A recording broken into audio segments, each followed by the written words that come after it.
Japanese culture has always interested me because of how much it differs from everything else.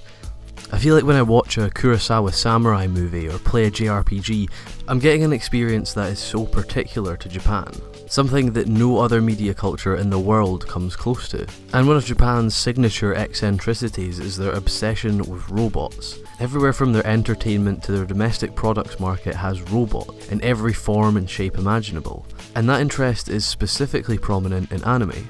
Japanese animation is synonymous with giant robots. It's become a hallmark of the medium and an area I find infinitely interesting. But why, for decades and decades, has anime repeatedly featured these robots, over and over in the same format? There are literally hundreds of series and films that fall into this genre, from the earliest productions to the most recent season. I want to spend this video looking into the history of the genre to see why it's so massive in Japan and why it's remained so important over the decades. Japan has been a country always very interested in technology, and this is reflected in their media as far back as it goes.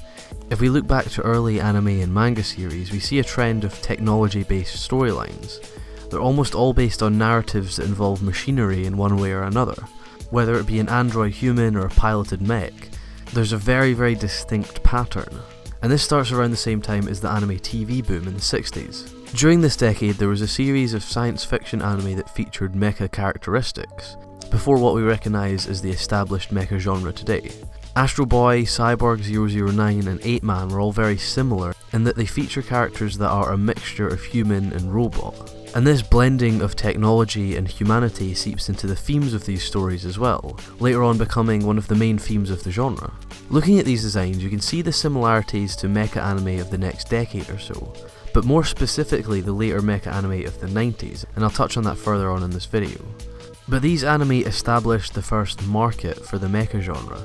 Shows like Astro Boy created massive amounts of popularity and sold a lot of merchandise. They kind of opened the door for the genre's future. And this is kind of the roots of the mecha genre, certainly where it stems from. We have the anime that is considered to be the first true mecha anime series, Tetsujin 28 Go, that was later broadcast in America as Gigantor. This is more similar to the mecha series that we would see in the future. The genre-defining characteristics start to come together here. You have a giant robot, somewhat controlled by humans, used for military purposes. Tetsujin helped establish what viewers really wanted from the mecha genre. Almost every mecha show for the next decade takes directly from Tetsujin. And there's a lot of research that suggests that this idea of weaponized technology comes from post-war anxieties in Japan. People have suggested that a lot of the themes of these shows, along with the genre's importance as a whole, directly correlates to Japan's feelings about the war at the time. And you can kind of see how this would be true and how it influences future mech anime, but that is a subject that warrants its own video at some point in the future. As the genre progresses into the 70s, a certain subgenre of mecha anime emerges as the most popular, the super robot style. These were giant robots that were piloted by humans, a characteristic that appears in almost every mecha anime to follow. Mazinger Z and Grendizer are perfect examples, with bold designs that played perfectly into selling toys. Super robot anime were built upon fantasy. The mechs themselves were very rarely rationalised, and it was more about the spectacle than the mechanics. This sprouted a wave of incredibly wild designs and a really iconic image of the genre. The man behind this style was Go Nagai. His iconic designs from shows like Mazinger Z and Getter Robo would define the decade's mecha shows. His works were incredible, featuring mechs with these great round designs with almost superhero-like presence. It's fair to say that Go Nagai was 70s mecha, and his designs were like this for a reason. Most mecha anime at this point were powered by the sales of toys. Shows and movies would be designed for selling figures and merchandise. It was the main source of money for these shows. Toys were cheap and marketed to a young audience. It was the reason behind the mecha genre becoming so prosperous. And the same was done for one of the most important titles in the genre, Mobile Suit Gundam, right at the end of the decade. This series was different in that it had a much stronger focus on the darker psychological aspects of its story. It wasn't just about beating up a bad guy, it had large portions of its episode focus on character conflicts, emotion and romance.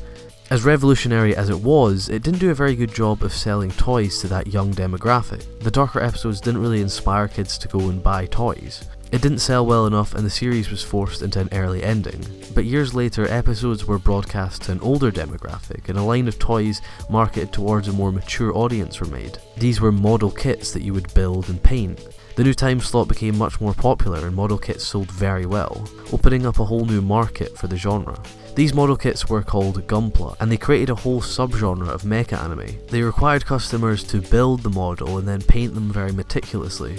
They certainly weren't aimed at small children, but this revolutionised the mecha genre. It opened up a market for shows that were realistic and played on more mature themes without the fear of losing that toy market. This was the real robot subgenre, very much stemming from Mobile Suit Gundam, once again targeting that more mature audience. What's also important to note is that older demographic isn't necessarily new people. Fans of early 70s Super Robot series will have grown up, and what were 10 to 15 year olds are now 15 to 20 year olds. A whole new demographic of mecha fans that are now looking for something more mature, in both their viewing habits and their spending habits. Real robot mecha shows were much more rational than super robot shows. The mechs had justification for existing in the universe. They could realistically exist in real life. This is why the majority of these shows were military based. Real robot mechs looked more like traditional tanks or planes than the super robot mechs. And a few years after the success of Mobile Suit Gundam, we have one of the first responses to this change in demographics, Macross. Another real robot mecha series, and it was met with outstanding popularity, despite its odd characteristics. Macross took steps away from almost all of the genre's established tropes. It still had a good versus bad storyline with mechs piloted by humans, but it introduced elements to its story that had never been seen before. A massive chunk of the narrative was devoted to developing the female lead's idol storyline, which might seem fairly normal now, but at the time this was incredibly bold. On paper, the young male demographic of mech anime would have no interest in something so emotional. It worked, and the story was incredibly well received. It mixed the traditional mech fights and space battles with a love storyline and raw character development. It was developing that change that Mobile Suit Gundam started, and captured that mature audience again. The mecha titles that follow Macross are a great example of the real robot trend, one of my favourites being Armoured Trooper Votoms, possibly one of the most realistic mech designs so far. Kunio Okawara, responsible for Mobile Suit Gundam's mech designs, made these designs too, and he made them incredibly realistic. Okawara diverted from the previous trend of flashy colours and extravagant design to make a more military-based mech design. He used camo colours and realistic mechanics. Votoms swayed more towards a military drama than anything else, without losing the excitement of the mech genre. He also worked on the next big Gundam series in 1985, Zeta Gundam, establishing the path that Gundam and similar mecha series would take, and cemented the Gundam designs as some of the most iconic in the genre. The 80s saw the genre flourish, with many successful mech designs, some sticking to a more traditional style and some being a bit more experimental. Regardless, it was a great decade for the genre, leading us into the very interesting 90s. The 90s began as a really interesting time period. Coming out of the late 80s where movies like Akira dominated the market, people wanted gritty cyberpunk movies from their science fiction. The bright mecha anime of the 80s felt a little undesired. We have a few titles like Macross Plus which showcase a mixture of the two styles, but it was in 1995 that the genre had the next big influential title, and possibly the last of its kind, Neon Genesis Evangelion. The story of Eva is a remarkable one, not only within the mecha genre but in its own regard too. The series began airing as a modern mecha series that had its roots in traditional mecha anime. A teenager is chosen to pilot mechs against various oppositions. The series did have a more modern twist, but the skeleton of the show was very traditional. The show's main character, for example, Shinji, bears a lot of resemblance to Mobile Suit Gundam's Amuro. It was clear that Eva was made to both fit into the mecha genre and also subvert it. The series then ran into a number of troubles. Production bumps arose, and on top of that, the show's creator and mastermind Hideaki Anno found similar troubles in his mental health. Episodes ran very close to deadlines, and large parts of the script were changed mid-series. Usually this would lead to a show's cancellation or at least forced ending, but the series managed to persevere, and that had a huge effect on the story.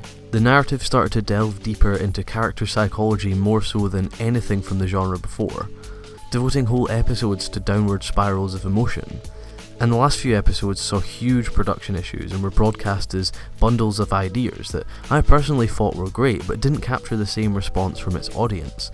The series became infamous for its ending and caused outrage within the viewership. Anno returned a few years later and made an alternative ending movie, End of Evangelion. Evas Legacy lies just as much in what happened after the series than what happened during it. Almost everything after Eva from the mecha genre is an attempt to replicate the effect of the series. We have countless amounts of mecha shows over the next decade that play off the carnage left by Eva. A lot of the mech genre from now on was more interested in character psychoanalysis than giant robots. Some of my favourites from this unique post-Eva period would be Eureka 7, Razafon and Zegapane, all interesting approaches to the psychological mecha story. Eva also changed how fans engage with anime. Much like how Gundam changed the market with their gunpla, Eva changed the market with fan attitudes. It was more than just a TV series. Fans became deeply invested in the show's universe and subsequently created a whole new market for merchandising. You can also see how Eva changed the genre stylistically. The mech shown in these series are designed with slimmer bodies and more human-like features. Certainly in shows like Eureka 7, the mechs are more than just vehicles, they're injected with a sense of humanity. This broadens out as the designs get more and more realistic and start to blend with real-life mechanics, for example in shows like Flag and Gasaraki. But Eva's influence wouldn't have a stranglehold on the genre forever. Super Robot Mecha returned as Gurren Lagann burst onto TV screens, a bright, bombastic mecha series that captured everything that fans originally fell in love with the genre for. You can see the mechs in Gurren Lagann were designed in the style of Go Nagai's Super Robot mechs. Yo Yoshinari was in charge of the mechanical design for the series, which is interesting as he worked on Eva. I think these designs are a great mixture of the classic mecha designs and the more modern ones as well. Gurren Lagann's mechs still have those sharp edges and more realistic aspects, but they also champion the classic bright mecha designs of the 70s. Gurren Lagann was created by the same studio as Evangelion, not as a response to the series, but as a completion of the genre's life cycle. It had gone full circle and we were back to the start, a full cycle of genre development. And since then we've had countless amazing mixtures of the genre.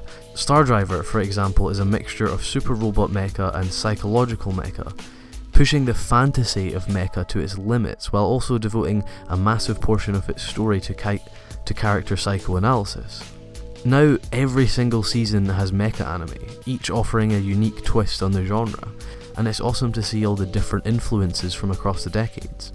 The mecha genre may have changed drastically over the years, but one thing that hasn't changed is the genre's popularity. Whether it be the Super Robot series of the 70s or the dark psychological shows of the 2000s, there has always been a massive interest in the genre, and it's that unique popularity in something so different that I love.